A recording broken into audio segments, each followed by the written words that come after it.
Well, it's good morning, everyone. It's a little hard for me to hold off to 8:01 when I can't really see everyone's face in the audience, but I'd like to welcome you to Grand Rounds this morning. We have a fantastic Grand Rounds by Dr. Pat Pfau, and we'll go into that in a minute, but I would like to remind all of you, this is a fantastic way to learn about our department and to get a great education. So thanks for taking an hour out of this of your life to learn more about colon cancer screening.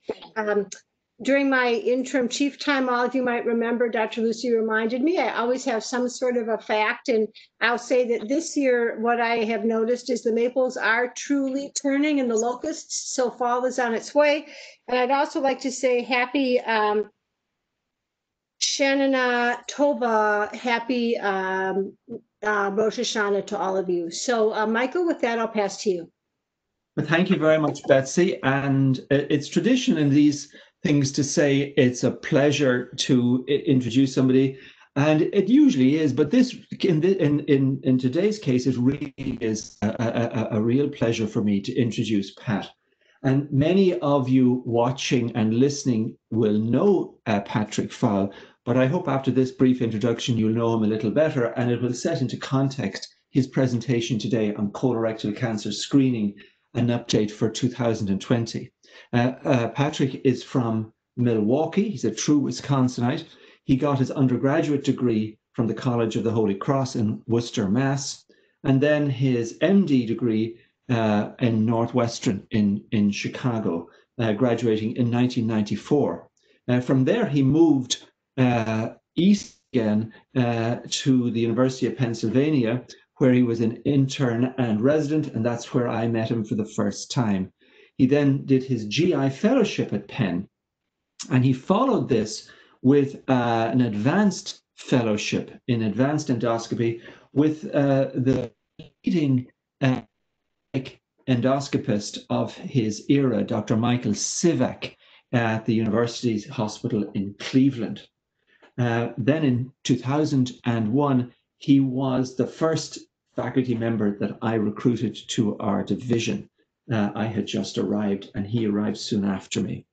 And since then, he has risen through the ranks, becoming an associate professor in 2008 and a full professor in 2013. And Pat holds several important roles in the division. He is the chief of clinical gastroenterology, and he is the director of biliary and pancreatic endoscopy. He also is a very important educator in the division and is the director of our advanced endoscopy fellowship.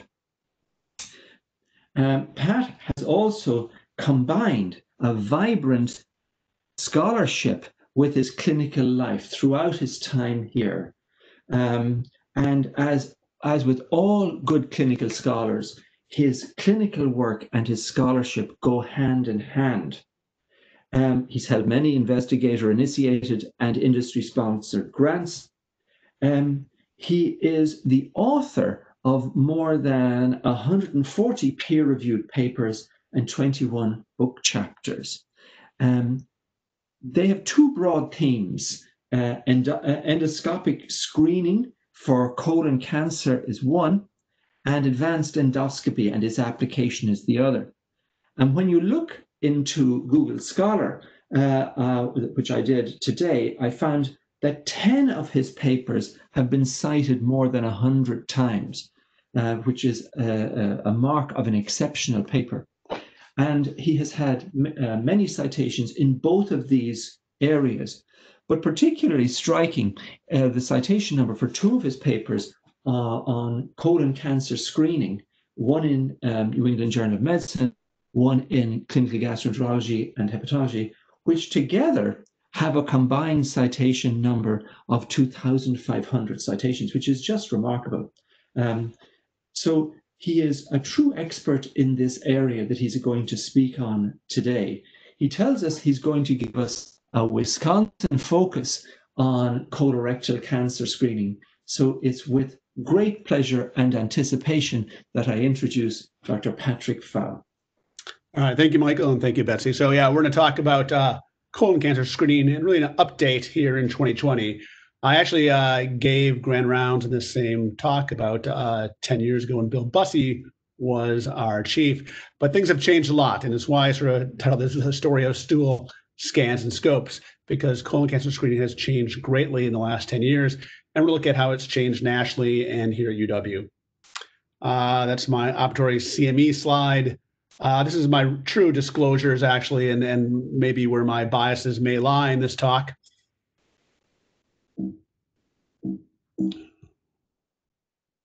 So here's what we're going to talk about. This is a talk about average risk screening. So it's not about people with high risk. This is the average risk screening. This is the vast majority of your patients. Generally, colonoscopy screening is a fairly popular talk because almost every 50-year-old in the audience who has heard this talk or has an intimate association with colon cancer screening and has been screened for colon cancer, hopefully. So we're going to go over why we screen and who we screen, who are our average risk screeners. Most of the talk is going to be talk about the different modalities that we use for colorectal cancer screening. There was a significant change in guidelines in the United States Preventive Services Task Force in 2016, where they added 2 extra tests for screening. Colon cancer screening is a little strange because there's 5 different modalities, which suggests none works perfectly. But we're going to go primarily over the data on those different modalities. And we're going to finish up with some data on how we are doing for screening at UW and here in the state of Wisconsin. Colon cancer, why do we screen? Well, there's a few things why we screen. One, colon cancer is an extremely common disease. 5% of all people will develop colon cancer over the course of their life. So 1 in 20. So it's very important that you listen to this talk and get screened because it's a very common disease. Colon cancer is a disease of age. The biggest risk for colorectal cancer is age, and every decade in life increases your chance. It's why we start screening at age 50, though that may be changing, and we will talk about that a little bit in a couple of slides coming up. It is a deadly disease. That's why we screen as well. About 1/3 of people who develop cancer of the colorectal area will die from it. Also, colorectal cancer screening is both cost-effective and cost savings. And not just one modality, but multiple modalities have been shown through studies to be cost-effective and cost savings. But the real reason we screen for colorectal cancer is it is a preventable disease. It's different than breast cancer screening where we're trying to find early cancers. In colorectal cancer, it is, with human error, completely preventable. There's a precancerous lesion, the colorectal polyp, that can be detected, treated, removed. And so it's a misnomer that we're screening for colorectal cancer. We are actually screening for colorectal polyps. If we find colorectal polyps, treat them, remove them, we can prevent colon cancer altogether. So our goal is not just to screen for colon cancer, our goal is to prevent colon cancer, and that will be a theme for this whole talk. So again, this just to reemphasize that, so the object of screening for colorectal cancer is obvious, but it should be stated. The object of screening is to reduce the incidence of colorectal cancer in our patients and population, and to reduce the number of people who die from colorectal cancer. To achieve that, we need tests that detect colon cancer at an early stage, and I think all of our tests do that. We need modalities and tests that detect precancerous lesions, and we need modalities that detect and treat these precancerous lesions, and that's really the object of why we screen and how we screen. The precancerous lesion that we are going after is the colorectal adenoma. 70% of all cancers of the colon come from adenomas. There's a well-known adenoma to carcinoma sequence. It takes about a decade for a small adenoma to become a cancer. That's our area where we screen. About 30% of all cancers will come through a different polyp pathway, through the sessile serrated polyp pathway. But again, polyps become cancer. That's our goal that we're trying to attack and treat those polyps. This is a very famous slide in gastroenterology. One of the most famous slides is the Vogelstein diagram, and it is the adenoma to carcinoma sequence. And it takes normal colon here, to cancer here. And there's a number of genetic hits, the APC gene, the KRAS gene, a loss of P53 suppressor gene. All those genetic hits have to happen for normal colon to become a cancer. It's not a linear hit either. It doesn't, polyps don't grow linearly, they sort of stop and start. Most polyps don't become cancer. Most polyps sit the same way forever. But this is the area that we are going after. We have 10 years to find these polyps, detect these polyps, remove those polyps. And that is the area where we screen right here. We have a decade for detecting these polyps before they become a cancer. All right, a little who is average risk? Again, this should seem obvious, but it's not always. It's no family or personal history of colon cancer. There's no personal history of an adenoma. Once you have a precancerous polyp, you are no longer average risk and you get screened or surveyed more frequently. People who have inflammatory bowel disease are increased risk, and anyone who has symptoms is not considered an average risk. I talked a little bit about age. The age we recommend screen is age 50 to 75, because those are the people who more frequently have colon cancer, and those are the people who more frequently have colorectal adenomas and polyps. A little controversy coming up that should we start screening at an earlier age? The American Cancer Society has recommended that we start screening people at age 45. If you know, if you follow popular culture, the actor in the Black Panther just died, I think, at age 41 from colon cancer. So it's a disease that is affecting younger people more frequently. In fact, it's been well shown that actually people who are 45 now have an increased incidence of colon cancer. Those are 50. There's some modeling that shows that screening at a younger age at 45 is effective. There's no real data yet. Other than the American Cancer Society, no other societies yet, nor UW recommends we start screening at 45. However, that's just a matter of time. I think within 1 or 2 years, we will be recommending that all people 45 and above get screened. We stop at age 75. There's little data to do that. We really stop in 75-year-olds really based upon their screening findings, meaning if a 73-year-old has multiple adenomas, we keep on screening beyond 75. If someone has a normal colonoscopy at 75, we stop then. It's also based upon your patient's preference. Do they want to get screened beyond that? They can. And really also probably most based upon your patient's health. If they're not going to live past 75 for more than a few years, it makes no sense to screen. And that's why we stop at age 75. Here's a couple of slides actually that goes over the incidence and mortality rates based upon age. And you can see here 50 to 64, 65, 74, and 65 plus. This is incidence, this is mortality. At every age group over 50, incidence is dropping, mortality, incidence, mortality, all dropping over age 50 due to a combination of screening primarily. However, if you look up here, age 20 to 49, incidence is rising in colorectal cancer, and mortality has really leveled off. We don't know completely why that's happening. Sort of environmental factors is thrown out. It may be increasing obesity is what's been stated most commonly.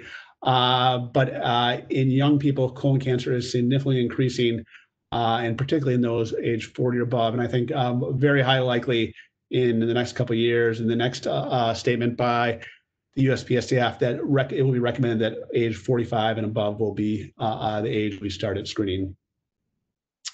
So the bulk of this test, I'm going to talk about the different tests that we use for screening. There's 5 tests in the latest USPSTF guidelines. There's FOBT, or fecal blood test, and fecal immunochemical test, a yearly, sigmoidoscopy every 5 years, colonoscopy every 10 years if normal. The new tests really that have been just added in the 2016 is CT colonography or virtual colonoscopy. That's recommended every 5 years if normal. And then stool or fecal DNA, which is recommended every 1 to 3 years. There's not really great data whether to do it 1 year or 3 year. 3 years is actually what the company recommends, because that 1 year really is not a very cost-effective test because of its price. We're not going to talk about capsule colonoscopy or serum assays for colon cancer. There is some data on it, but there's no data that is really very good yet that they prevent colon cancer or reduce mortality. The first test I'll talk about is a fecal blood test. It's sort of an oldie but a goodie. It has a number of issues. One, it is a very poor test, a one-time test for colon cancer. It will miss half of colon cancers. It has a sensitivity of about 50% for colon cancers. Therefore, it requires repeat testing to be effective, meaning every single year. Since it's an every single year test, compliance can be quite poor because you have to bring your patient back every single year for testing with a fecal blood test for it to work. Therefore, costs are somewhat deceptive. Even though it may be the cheapest one-time test, it is a 10-year test every year. Also, many fecal blood tests will lead to colonoscopies, which add to cost. It also misses a lot of colon cancers. That can lead to cost too.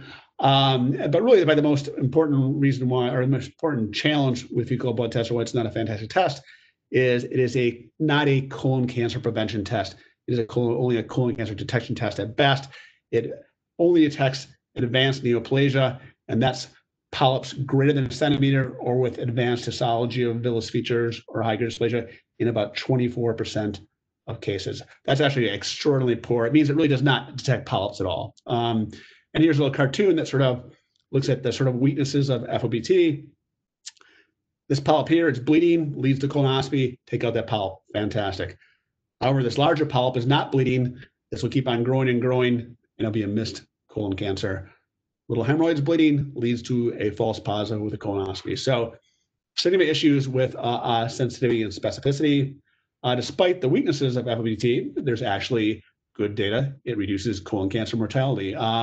There's 6 randomized controlled trials in the literature of FOBT versus nothing. It turns out that nothing is not a very good colon cancer screening method. But when compared to no screening at all, FOBT reduces colon cancer mortality by about 15 to 31%. So a good amount. The question is, well, how does FOBT, which does not detect polyps very well or even cancer very well, decrease colon cancer mortality? And there are a couple studies in the 1990s around when these other studies were coming out that does FOBT work because it detects cancer, or does it work because it leads to colonoscopy for other reasons like false positives like hemorrhoids, or you had a steak and the day before it turned you're positive. So really FOBT is really intimately connected to colonoscopy. The reduction is due to fecal blood test plus follow up with colonoscopy. Other issue with FOBT, it's old data. All the publications are in the 90s, and the data comes back to the 70s and 80s. And really the biggest problem is no one uses FOBT at present, either here or nationally. Just a quick word about a rectal exam. This is not colorectal cancer screening, never has been, not even in the state of Wisconsin there. Instead of FOBT for the blood detection test that we use here at UW and most commonly nationally is fecal immunochemical testing. It really is just improved detection of hemoglobin in the stool compared to the guaiac-based tests. It uses antibodies to hemoglobin. It's better. It's a one-time use. You don't need to send in 3 samples, and it doesn't have the dietary restrictions that guaiac-based studies had. In addition, compared to the FOBT test, FIT has increased sensitivity and specificity for colon cancer. Its sensitivity for colon cancer is pretty good. It's actually about 73 to 88%, much better than the 50% of FOBT. And its specificity is quite good as well for colon cancer, 91 and 95%. So less missed cancers, less false positives than FOBT.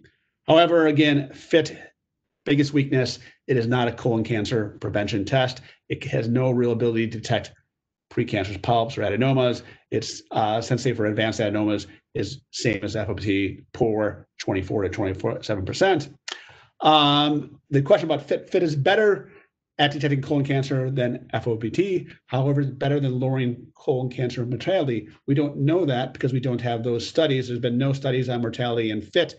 The question without the false positives leading to colonoscopy, is FIT actually better than FOBT? We don't know that because we don't have the data. There's no studies, again, that FIT lowers colon cancer mortality or incidence.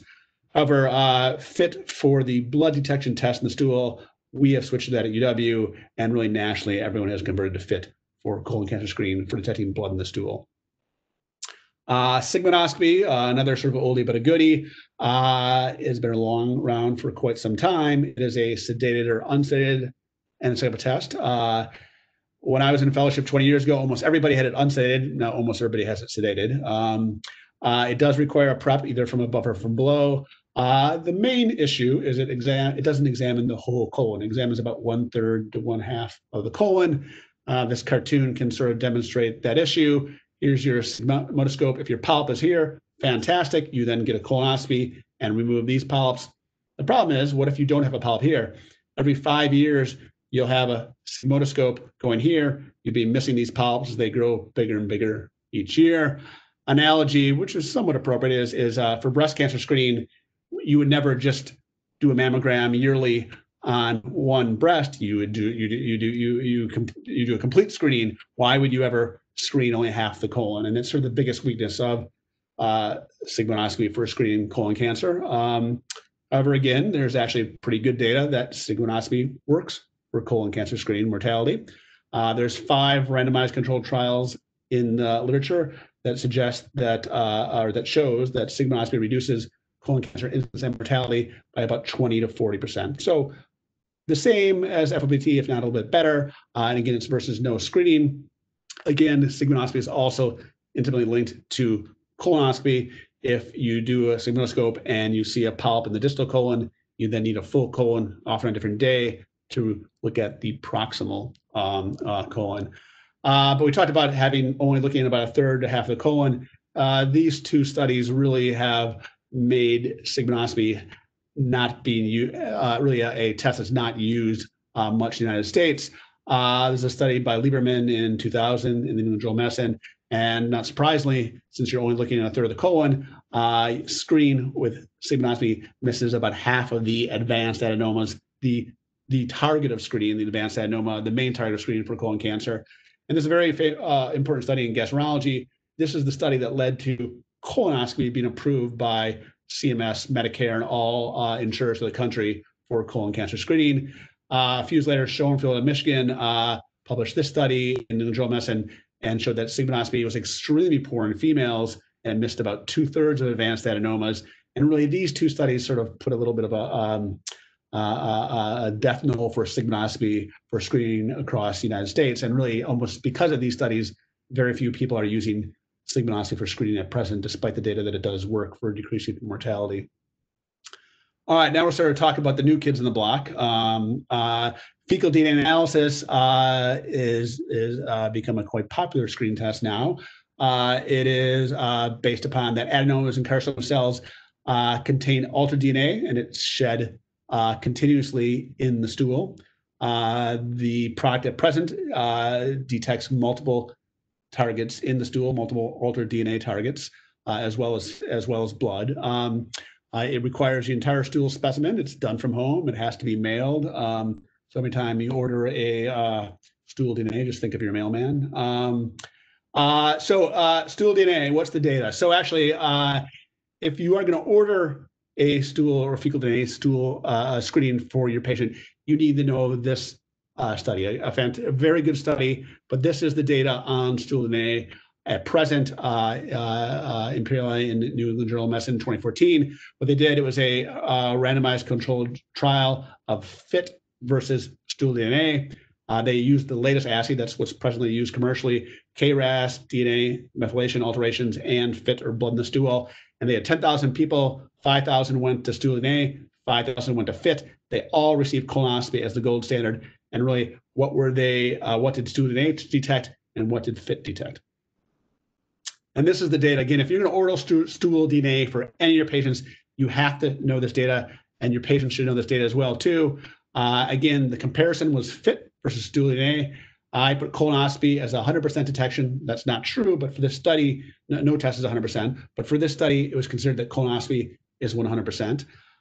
So FIT versus DNA for colorectal cancer. So stool DNA is significantly better than FIT, 73 versus 92%. So 92% is quite good. No, it's interesting. One of our colorectal surgeon colleagues, Dr. Foley, was concerned that it missed 8% of colon cancers, but 92% is pretty darn good for detecting colon cancer. So stool DNA detects colon cancer quite well. Advanced adenoma, again, this is the main target of screening, polyps greater than 1 centimeter with advanced histology. This is the issue that gastroenterologists have with stool DNA. Again, stool DNA is significantly better than FIT for detecting an advanced adenoma, but it's only 40%. So stool DNA misses 60% of all large polyps, all polyps with advanced histology. If stool DNA was a gastroenterologist, that gastroenterologist would be sued multiple times, would lose their job, would be sent back to fellowship. If a gastroenterologist was missing 60% of the largest polyps in their colonoscopy, it would be not acceptable. So gastroenterologists have an issue with advanced adenoma detection with stool DNA. Same with high-grade dysplasia. High-grade dysplasia, carcinoma in situ, almost colon cancer. Stool DNA significantly better than FIT, but still missing 30% of polyps with high-grade dysplasia. Sessile serrated adenomas, the other pathway to colon cancer. Again, stool DNA much better than FIT, but it still misses almost 2/3 of the sessile serrated adenomas. For subsegment adenomas, which are the precancerous polyps that most people have, the majority, neither FIT nor stool DNA even pretend to detect them, actually. Very low detection of those. So again, stool DNA, much better test than FIT. It is, though it is a colon cancer detection test, because it detects cancer quite well. It is not a colon cancer prevention test because it really does not have significant ability to detect colorectal cancer polyps at a good rate. Another thing, if you order stool DNA, you need to tell your patients this, because we found, at least I find out that many patients who have a stool DNA positive get quite concerned. They think they have cancer if it's positive. So this is actually what you find when you order a stool DNA. First of all, 16% of tests are positive. This is the data from that study. This is our data here at UW. About 20 to 30% of people have an advanced adenoma found at the time with a Cologuard positive or a stool DNA positive. However, the most common finding with a stool DNA positive is a false positive. About 3/4 to 2/3 of patients will have either nothing on their colonoscopy or have only a small polyp. And only a small minority, about 3% of people, have a colon cancer when a stool DNA is positive. Again, if your patient has stool DNA positive, the most common thing is it will be nothing. Another issue with stool DNA is you're not supposed to have stool. Your stool is not supposed to have abnormal DNA in it. You're not supposed to have KRAS in your stool. So what happens when you have a stool DNA test that's positive, but your colonoscopy is negative? And this sort of case report that I did, or that one of my fellows wrote up that I did this case, sort of demonstrate that. This was a 69-year-old female with multiple cardiac issues, was on blood thinners. Her stool DNA was positive. Not surprisingly, just as one other thing too, if your stool DNA has a FIT in it, if your patient's on blood thinners, the stool DNA is going to be positive probably almost every single time, and the patient's going to end up getting a colonoscopy afterwards. But this person had a positive stool DNA. Because of her health issues, she had a virtual colonoscopy afterwards. The virtual colonoscopy showed nothing in the colon, but showed this retroperitoneal mass. Interventional radiology biopsied it, and it showed a adenocarcinoma of GI origin. So then I saw the patient and then ended up doing a colonoscopy on the patient. Then a diverticular there, no polyps, no cancer in their colon whatsoever with a positive stool DNA test. This is a cancer here, and this is the patient. This patient had an esophageal cancer. So her esophageal cancer turned the stool DNA positive, which is not surprising. Your stool DNA goes down the entire GI tract. So people with esophageal cancer theoretically can turn a stool DNA positive. People with pancreas cancer could turn positive. Even a lung cancer, if you cough and swallow your spit, that could turn a stool DNA positive. So there is a concern about people who have stool DNAs that are positive with negative colonoscopies. There was a study just recently in this year that showed there's no increase of aerodigestive or upper aerodigestive cancers in people who have stool DNA positive with negative colonoscopies. So this is recently published in a very good GI journal. However, Dr. Berger, a very good guy and a very good scientist, he is an employee of Exact Sciences, so take it with a little bit of a grain of salt. But it's a very good study. Another thing about stool DNA, it is the only colon cancer screening modality that is traded publicly on the stock exchange. And here's a couple examples. This is a sign that was put up about 5 or 6 years ago, right after the DHC out on Whitney Way and University got put up. this sign got put up right across the street on Whitney Way, and it really within months after the DTC got put up, and it says "Screen for colon cancer at home." I don't think it was a mistake that they put this right next to the DHC. This is Jerry Kelly. He's a Madison golfer. He plays on the senior tour. He does not wear a Nike or a Titleist hat on the senior tour. He wears a Cologuard hat on the senior tour. And so it is the only colon cancer screen modality that's worn by a golfer on the tour. It's the U.S. Open this week, and I'm pretty sure that Tiger Woods is not wearing a sigmoidoscopy hat. He's wearing a Nike hat, I'm sure. So again, it is money being put into a screening modality. This is, you've probably all seen, this is the commercial for Stool DNA that you see. It's good, get, gone, go, or something like that. It's always on during the Packers game, right between the Bud Light and Chevy truck commercials. But again, Stool DNA has a company behind it, and not surprisingly, it has exploded as far as the number of people who are getting Stool DNA across the country for their colon cancer screening. I apologize, this is a bit of an outdated slide. This is Cologuard orders by month at UW, but this slide just goes off the board as far as the number of orders of Cologuard here at UW, and that really there's a national slide that really mimics that actually. So really, since Cologuard has been developed and approved by CMS, it's really exploded in its use throughout the entire country and here at UW.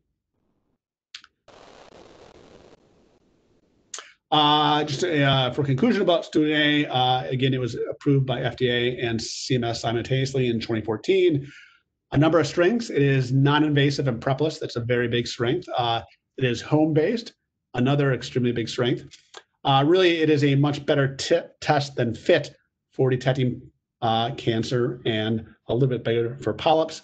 A very big strength. It's an extremely well-organized company. They're obviously here in Madison. They're not just doing Stool DNA. This is their biggest product. So that is a big issue. And really, with a very well-organized company, one of the benefits is, will another screen test result in more patients screened? Meaning, will people come off the sideline who weren't getting screened because there's now a better or a new test out there for screening? Weaknesses of Stool DNA: it is, again, not a colon cancer prevention test. It is just a colon cancer detection test. We want to prevent colon cancer in our patients. It's improved compared to FIT, but it's still a very poor test at detecting advanced adenomas. It really has no ability to detect the vast majority of polyps. This is just an issue practically that I've heard from some of my primary care doctors, is some insurers will pay for Stool DNA as your screening test, but then they won't pay for the colonoscopy because that's a second screening test. So I just would remember before you order this, figure out if your insurance will cover the colonoscopy after the positive Stool DNA, because everybody who has a Stool DNA needs a colonoscopy to see what caused the Stool DNA positive in the first place. Again, it's not a therapeutic test. It needs a colonoscopy with all positive tests. The other new kid in the block, CT colonography or virtual colonoscopy, really not a new kid in the block here at UW. It's been around UW for quite a number of years. It's a CT scan that uses a special software that gives for the classic CAT scan two-dimensional appearance, that also gives a three-dimensional appearance that looks just like a regular colonoscopy. And actually, if you ever go down to the virtual colonoscopy room down in Radiology, it's really quite cool. They do a little fly-through. It's a really nice virtual recreation of the colon that discovers polyps, as you can see right here. It does require bowel prep. The radiologist will suggest that the bowel prep is easier than the bowel prep used for regular colonoscopy, but it still doesn't taste very good, and it makes you go to the bathroom. So it really is not much different. So a full bowel prep is required. And again, it is not a diagnostic. It is just a diagnostic test. It is not a therapeutic test. You still need a regular colonoscopy, then take the polyps out found in virtual colonoscopy. How good is virtual colonoscopy? It really has just been compared to regular colonoscopy in its ability to detect polyps. And there's another nice study, multiple centers, a lot of patients, and this is its ability to detect polyps as compared to regular colonoscopy. For those large polyps, those are the advanced neoplasia or advanced adenomas, the main target of screening. 84% sensitivity compared to regular colonoscopy. For polyps that are smaller, CT colonography or virtual colonoscopy gets a little bit worse, but still pretty good, about 2/3 or 70% of polyps compared to colonoscopy. There is a range of data throughout the literature as far as how good VC or virtual colonoscopy is for detecting polyps compared to colonoscopy. And here is that range for large polyps. I can tell you, UW, we are the 94%. We are on the high range. I would say for large adenomas, virtual colonoscopy is essentially equivalent to colonoscopy here at UW. May not be elsewhere, though. And this is a study that shows that. This is a New England Journal study that we published in 2007. David Kim was very kind to include me and help me get my career promoted. But anyway, so this really just showed what this study showed. It compared screening at UW with virtual colonoscopy versus regular colonoscopy. And the primary conclusion with those two screening methods, the ability to detect advanced adenomas is equal. So really, I think at UW, if you're looking to detect large polyps, virtual colonoscopy, regular colonoscopy is equal. And that's really what that study showed. A very important study, obviously published in New England Journal of Medicine. The difference between regular colonoscopy and virtual colonoscopy is this, and it's demonstrated in this study that we published with Mark Benson as the lead author in the American Journal of Gastroenterology in 2010, is it's equal virtual colonoscopy and regular colonoscopy in large polyps, but for all adenomas, there's a difference. In all adenomas, virtual colonoscopy will detect in about 6%.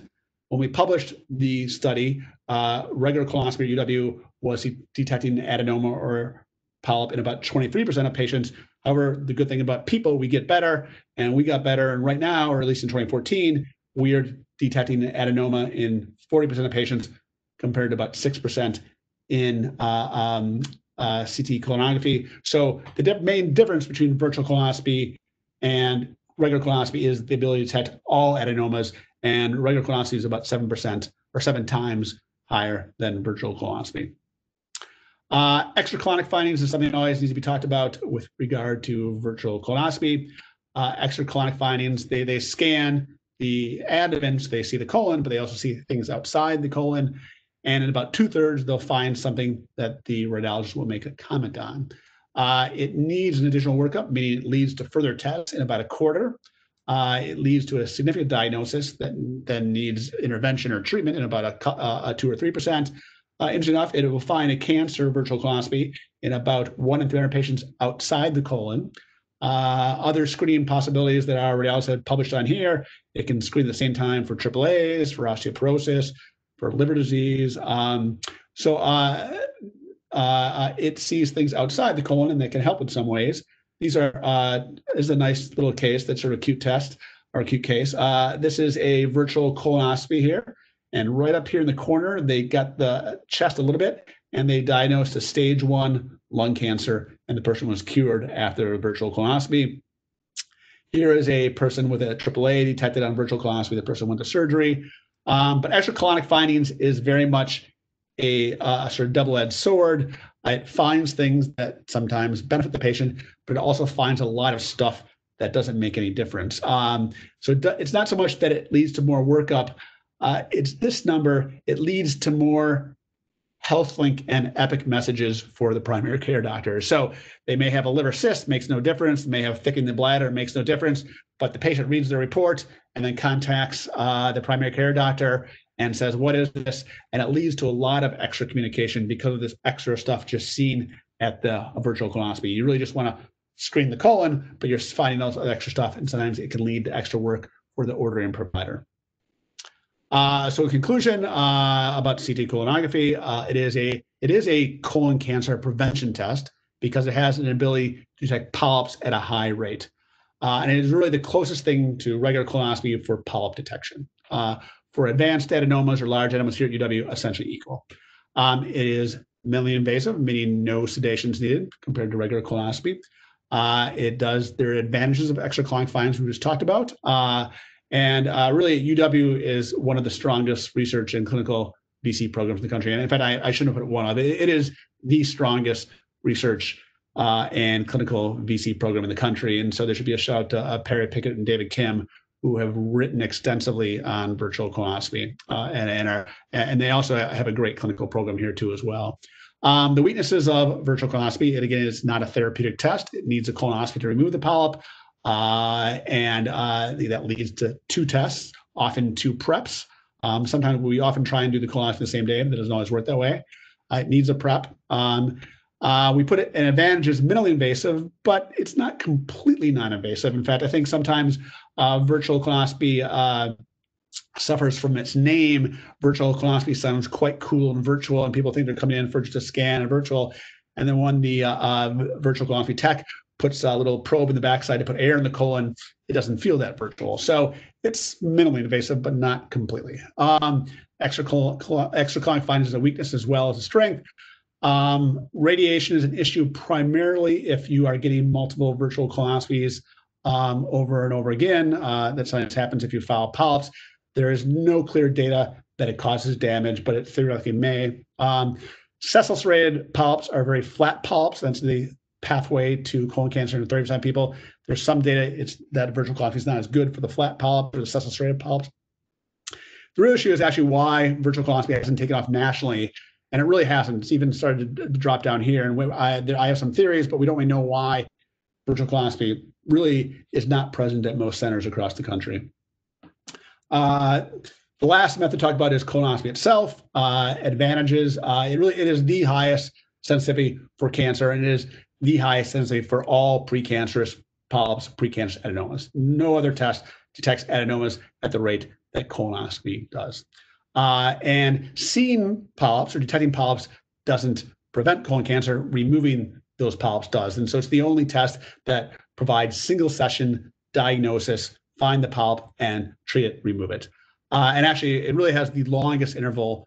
Well, and it does have the longest interval by far between tests. If your patient is negative, that's 10 years. You can turn off that health maintenance button on your thing. 10 years is a long time between tests, and that's really a benefit of colonoscopy. Disadvantages, it's a bowel prep. Just by chance, actually, I had my second colonoscopy last week. I had a low volume prep. It was quite easy to take. So there are preps that aren't that bad for patients. Just remind them that there are both high volume and low volume preps. Complications is a disadvantage. It's rare, but it does occur with colonoscopy and colon cancer screening. Perforation and bleeding are the 2 most concerning and common complications. These complications are mostly associated with removal of the polyp, which has to be done anyway, but there are complications associated with it. Sedation is probably one of the bigger concerns or negatives of colonoscopy screening. Your patient has to take a day off of work, and that's a big issue compared to other screening methods. I put a question mark because so you don't have to get sedation. I've had 2 colonoscopies, and I haven't had sedation on either one. In fact, this is pictures of me and my colon. Right, this is my colon actually. Done by Ian Grimes, completely painlessly. I can tell having an unsedated colonoscopy, by far the most painful thing was getting my COVID test. Much more painful than the colonoscopy itself. But Dr. Grimes did a very nice job taking out these polyps in me, and he put little clips so I didn't bleed afterwards. He took this large polyp out, and he asked, and because I was awake, he asked, "Do you want to put clips on?" I said, "Yeah." So I was interactive during my colonoscopy. It was very nice. So data on colonoscopy, Winauer, an old study, but a very important study in colonoscopy and colon cancer screening. This was a cohort study that examined groups of patients who had polyps that had them removed and didn't have them removed. And this is incidence of colon cancer. These are people with colonoscopies and polyp removes, a low incidence. These are 2 groups from Mayo and St. Mark's in England. One group was a very minimal study that they didn't have the polyps removed. I think another was a sigmoidoscopy that didn't have the polyps removed. Not surprisingly, you remove polyps, you reduce colon cancer. Very important thing, though, for colon cancer screening. Number of studies have shown now that colonoscopy does not just decrease colon cancer incidence, but also mortality. 9 case control studies or cohort studies in the literature, and it reduces colon cancer in these studies by 40 to 80%, which is actually significantly higher than FOBT or sigmoidoscopy. A couple just selected. This is a study just in screening patients, 2/3 reduction in colon cancer mortality, which is significant. This is a study that if you just have one colonoscopy or sigmoidoscopy in your lifetime, it reduces mortality significantly, incidence by 60% and mortality by 70% for a lower endoscopy for any reason. And this is just another study that reemphasizes that actually colonoscopy, polypectomy decreases colon cancer mortality over the long run, 15-year follow-up, a 50% chance reduction in colon cancer mortality if you find polyps and remove them.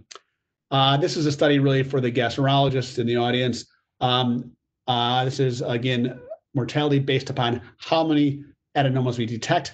How we grade ourselves as gastroenterologists screen is our adenoma detection rate. That's how many adenomas are detected per patient screened. Corley out of Kaiser wrote this paper about 5 years ago and found that the number of adenomas detected by your gastroenterologist or by your endoscopist decreases the risk of colon cancer and colon cancer death. Very large study.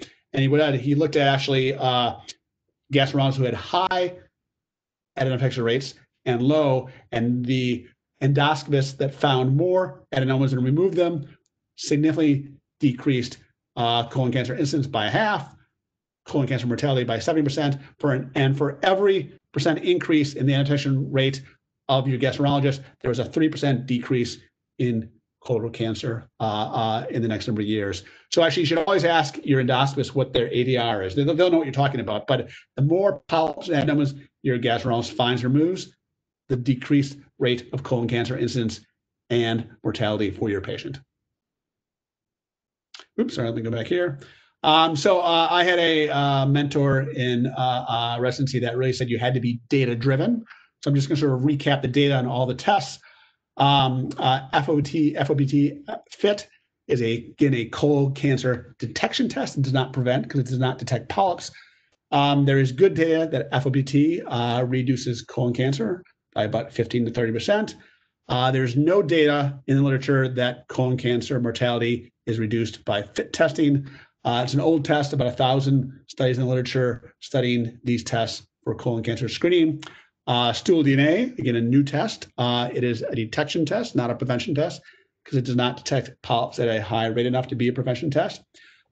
Stool DNA, it's a new test. There's no data that stool DNA reduces colon cancer incidence and mortality. And again, our goal of screening is to decrease colon cancer numbers and mortality. There's no data present that stool DNA does this. It's a new modality, so not many studies in the literature yet on stool DNA. Sigmoidoscopy, not used much, but again, there's data on this that it reduces colon cancer mortality about 20 to 40%. Fairly well studied modality. CT colonography, again, at present, there is no data that it detects or decreases colon cancer incidence or mortality. Fairly well studied modality, though, in the literature. Colonoscopy, there's 9 case control cohort studies that it reduces mortality from colon cancer by 40 to 80%, and very well studied, almost 10,000 studies in the literature. So that, again, your goal is to decrease mortality and incidence. You need to know how much these tests do that, or do they do that when you're ordering these tests for your patient.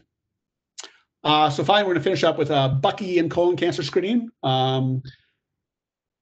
This is a picture of the United States. There's Wisconsin right there. So Wisconsin traditionally is a very good screening state. We have very high screening rates. I also put this slide up because this shows the colon cancer screening rates throughout the entire country, and also it is an election year.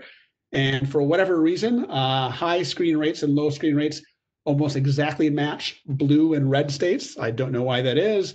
For whatever reason, Democrats like to get screened and Republicans don't. You can read into that whatever you wish, but it very much matches blue and red states, the high versus low variation for colon cancer screening across the United States.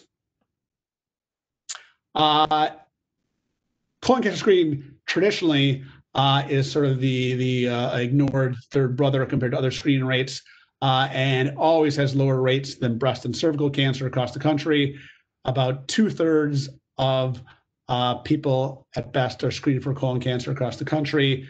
The reason why colon cancer screening rates are lower nationally than breast and cervical cancer is there's more embarrassment. It's a more invasive test traditionally for colon cancer screening rate. I mean, colon cancer, we don't get as much respect as other screening modalities. We don't have runs, we don't have ribbons. So traditionally, colon cancer screening is not as high as screening for other tests across the country. However, at UW, we are quite different. We are quite good at screening for colon cancer. We are one of the highest in the country. Our latest screen rate is about 85%, well above the recommended 80% rate recommended for screening for colon cancer, and well above the 69% rate across the country compared to other institutions.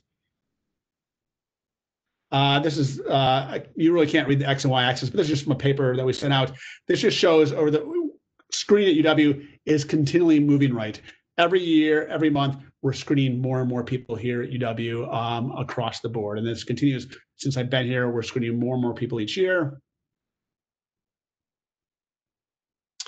A little more data about that. So again, we're 85% screening here at UW-Madison. That's out of about a population of almost 73,000 people. That is the highest screening rate in Madison. It is the second highest rate in the state of Wisconsin. For whatever reason, we are always beat by a small percentage point by the primary care doctors of Appleton. But in many ways, I think we actually have the highest screening rate in many ways. Our data is collected from all of the UW clinics throughout southern Wisconsin, and some clinics that are farther away, like Beaver Dam and Fort Atkinson, don't use UW Hospital as their screening rates. Jen Weiss actually put up another nice paper, over many nice papers, a number of years ago, and showed that actually the highest screen rates at UW clinics are the ones that are closest to the main hospital. It should be noted that actually 20 South Park and West Central Medicine have screening rates greater than 90%. So if you work there, you should give yourself a high five. 90% screen rates are unheard of across the country in screening. So that's actually somewhat fantastic that we have clinics that are hitting rates that high. Another interesting factor, if you're a bit of a screen nerd or enjoy screening data, the UW colorectal cancer screen rates are higher than the breast or cervical cancer screen rates here by almost 10%. So we are screening colon cancer higher than our screening at breast and cervical cancer, again, which bucks national trends. It's also, we're actually twice the amount of population needs to be screened for colon cancer than breast or cervical cancers, because both genders need to be screened for colon cancer. So it's somewhat of a great accomplishment of how higher rates are. And of all the accountable care organizations across the country, we are the third highest out of 333 ACOs nationally. So we do extremely well in our colorectal cancer screening here at UW. This is how we screen. This data may be, this is actually pre-COVID, so it's about a year-old data. So I think it's changed a little bit, but it mostly is correct. This is off a paper that we have submitted that somehow keeps on getting rejected, but it shows with more data, or actually with more screen tests, how is our screening rates and modalities affected. It should be noted actually with more screening studies, namely the fact that Stool DNA and CT colonoscopy have been added to the USPSTF recommendations. Our screen rate hasn't increased overall. It just sort of shifted by which modality we do it in. Colonoscopy is the dominant modality here at UW, 3/4. The biggest change in the last 5 years is Stool DNA, which was nothing 5 years ago, is now 15%. I bet if we reran this data, this is even higher. And what happened actually with the increase of Stool DNA being tested, really at UW, sigmoidoscopy, FFB FIT, and virtual colonoscopy have all gone down. And these are all significant, statistically significant decreases over the last 5 years. And this is a statistically significant increase in the screen rate. So we have really become a colonoscopy and a stool DNA screening center, with the other modalities not used near as much. It is obligatory for every talk nowadays to have a COVID slide or two. So this is an interesting slide though, actually. This is our colonoscopies and our Cologuard tests completed, and see what happened when COVID hit. We were chugging along in both tests, doing a lot of colonoscopies, a lot of Cologuards, and boom, March hits. and April, really numbers went significantly down for both colonoscopies and Cologuards. You would think that Cologuard test at home would have been maintained, but people weren't coming to their primary care doctors during that time. There are no tests being ordered, and really a significant decrease in colon cancer screening during the height of COVID. We've bounced back a bit, and I was on a call with one of the committees I belong to, and we matched what nationally is happening. We're at about 80% of we were pre-COVID for colon cancer screening, but COVID has definitely affected our screening rates here at UW. People at this point don't want to come in because of COVID for colonoscopy screening or for any type of screening test whatsoever. And there's some national data in this. This is actually in this exact data was in Epic put out its data, and this was in Wisconsin State Journal about a week or so ago on the front page. And Epic showed that actually this is really more March and April that actually there was an 86% reduction in colon cancer reduction screening nationally in the months of March and April. That's a significant reduction. It almost shut down. There's a paper in one of a GI journal that the cut down in colon cancer screening due to COVID has significantly affected underserved communities, which are getting screened less in the first place. They really are getting less screened now with COVID. JAMA Oncology had a nice little paper that actually they compared the months since COVID hit compared to the previous months and found there was 50% less cancers diagnosed during that time. So again, we're doing less screen, we're diagnosing less cancer, we're preventing less cancer because of COVID. And there's just a little pitch though, actually. This is not my quote, but I wish it was. So at present during COVID-19, it is safer to get a screening colonoscopy than going to the grocery store. Every patient that comes to get a screening colonoscopy gets a COVID test the day before or 2 days before and has to be COVID negative. They're all screened for symptoms. Their drivers are screened for symptoms.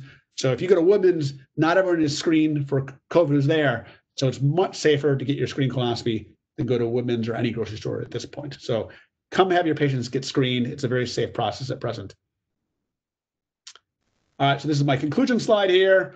So really, in conclusion, colorectal cancer screening has extremely strong data that it reduces colon cancer incidence, extremely strong data that it reduces mortality. It is an effective test, and obviously you should have your patients being screened, which we are here at UW. It is also a very cost-effective test. In fact, all the modalities, colonoscopy, FOBT, FIT, VC, signoscopy have all been shown to be cost-effective. At present, the different screening modalities, there is no data to support one modality is more effective than others in reducing colon cancer incidence or mortality. I said yet because there's a very large national VA study comparing FIT to colonoscopy. That data probably won't be out for a number of years. It's a very large study, but their mortalities are endpoints. They need to have a number of years afterwards, and then we'll actually have a comparison between two modalities directly. However, I think it's important, that when you talk to your patients and when you're ordering your colon cancer screen, you know the data on those modalities and why you're ordering them. Every modality does not work for every person. There probably should be differences in individuals of which test they get, but you need to know the data on how those tests work when you're speaking with your patients and when you're ordering colon cancer screening tests. USPSTF, again, in 2016, these are tests that have been recommended for quite some time. They added on as same tier virtual colonoscopy and Stool DNA. They said there's no difference between these tests. Get your patients screened. They did not weight one test against the other. They all are considered equal. There actually is a new USPSTF recommendation coming out in 2021. It might be delayed to 2022 because of COVID, but I think the biggest change next year, I'm almost positive that USPSTF and other screening guidelines will say we're going to screen everybody at 45 and above, which will be an interesting challenge of how we get those patients screened and what modality we use for the younger people. Again, UW colon cancer screening is near the highest in the country. You thank a number of people. You should thank your radiologist who do virtual colonoscopies. You should thank your gastroenterologist. You should thank your mailman who's taking those stool DNAs to the company. But I should really thank your primary care provider. These are the people who primarily, basically the organization of screening and the ordering it and talking to their patients have resulted in screening rates that are higher than really any place in the country. I think that's my last slide. And I thank you for everyone listening. Hopefully people are still listening, and I'll take any questions whatsoever. Pat, thank you very much. I am going to, it is actually 9. I'm going to take the prerogative to ask the first question, and then Clint, we can stay on the line for a little bit afterwards, Pat, if you have time to answer further questions. I have time until I get paged, yes. Okay, and then otherwise people feel free to, drop off. But my question is, what is the data for our patients, represented minorities, and our rural patients as far as their colon cancer screening rates, because I know they are lower in both of those categories. Well, so yeah, so as far as rural, actually, so again, they go back to we wrote a paper that we published a few years ago. Even at UW clinics, the farther you are, the clinic, you mean the internal medicine clinic or family practice clinic, that's farther from the main hospital, have the lowest rates. And that was the most significant difference between our clinics. And there's actually a nice map of Wisconsin that goes with the screen rates by various counties. And really, the rural counties that are farther away from a hospital have the lowest screen rates. So you get screened more if you are from a city closer to a place that does screen. And it's well known that actually both, and lots of studies for both African American patients and Hispanic patients, their screening rates are lower than Caucasians. And actually, that doesn't just stick to just screening. African American, their screen rates are lower, and so is their survival. They're identified with more with advanced cancers. So it really is important that we screen all of our populations across the board. Thank you. Here are some questions that have come up. Can you remind us of the timeline for transition from advanced adenoma to colon cancer? I think you mentioned that in your talk. Clint, I can't really see these Q&A questions except one line at a time. You have to read them for me. So it takes 10 years from a adenoma. If today a cell in your colon changed to an adenoma, it takes approximately 10 years, probably longer, to become a colon cancer.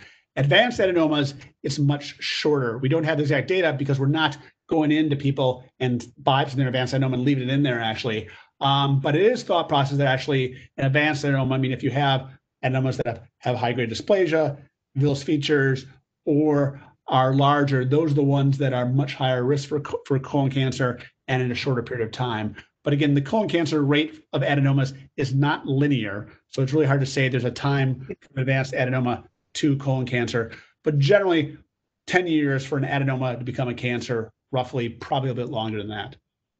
And then the question going with that is, based on your expertise and that knowledge, what would your recommendation be for repeating the DNA stool test, which is 3 years, as you know? Yeah, so no, there isn't really any data actually, as far as, well, actually, there's no data. There is modeling data the company has that puts it at 3 years. 1 year, it's an awful expensive test for an annual test. But I think 3 years is fine, even without published data. Because really the most important thing actually is that people are in a screening process, actually. But you should know there isn't really data on 1 or 3 years for stool DNA as the actual follow-up, but 3 years is probably appropriate. Comment from a primary care physician that this is such a good talk. They'd love to have a shortened video version for patients for education and that they can use to discuss with their patients. I could probably wrap this in 5 slides, yeah. And then comment, Pat, you recently commented on the recently revised guidelines. As a PCP, I get tons of patients with 1 to 2 tubular adenomas. And it would be great for a lot of reasons to increase the interval to the next colonoscopy. What is your thought? Yeah, well, that's a fantastic question. That's actually a very pertinent question. I didn't put surveillance in here, but that's actually a very new change that there's something called the U.S. Multitask Society and Colon Cancer Screening put out new surveillance guidelines for adenomas. Traditionally, an advanced adenoma, meaning a large adenoma or has advanced select features, is repeat colonoscopy in 3 years. And anytime you find an adenoma, it should be colonoscopy and no other methods. But traditionally, 1 to 2 adenomas less than a centimeter the recommendations were 5 to 10 years and most people, and almost everybody would do it 5 years. There's been a significant change just within the last year, and we have now put this into health maintenance and the new recommendations for subseminal adenomas 1 or 2 is 7 to 10 years. And so I think there'll be an increased interval between patients who have small adenomas, and that is the bulk. So we find about 40% of people we find an adenoma in here at UW, and the bulk of those, basically 90%, are the subseminal adenomas, and we're going to stretch out their interval from 5 to 7 years, which again means less screening for the patient, less work for the primary care doctor ordering the follow-up. One more question, and I think we'll wrap it up. If DNA testing is positive, I order a diagnostic colonoscopy, and thus insurance shouldn't see that as a repeat screening test. Is that a correct approach? I would check with your individual insurance, but that's probably not a bad way to get around it, actually. And it is a diagnostic colonoscopy because essentially stool DNA should it fit or bleed is it? You can actually code it as gastrointestinal bleeding. So that should get around most insurers not paying for the second test. We've had this after the fact where actually they get the colonoscopy and then we did the colonoscopy and GI did it and then it doesn't get paid for. So I would just be very pay attention to your individual insurer and will they pay for screening or will they pay for a colonoscopy test after the stool DNA? They have to because it's a positive test. But one way to get around it, that's a good way, is to order it as a diagnostic test. And then, Pat, here's a comment from Dr. Mary Pack, who is, I think, the Chief Medical Officer at Unity Insurance. She said, I do want to clarify that insurance does cover colonoscopy for abnormal DNA or virtual colonoscopy. The colonoscopy is no longer considered screening, so the patients will have cost sharing. Insurance applied. Okay. So, so Pat, I think what I want to say to thank you is it was just such a data-driven and yet practical grand rounds, which was fantastic. And it really focused on the national, and yet you went right down to our local level. So just a fantastic grand rounds. Thank you very much. And thank everybody. That's my clapping. All right. Thanks for being the host, Betsy, and a very enthusiastic host at that. All right. Bye. Take care. Bye now. Hey, Pat, this was really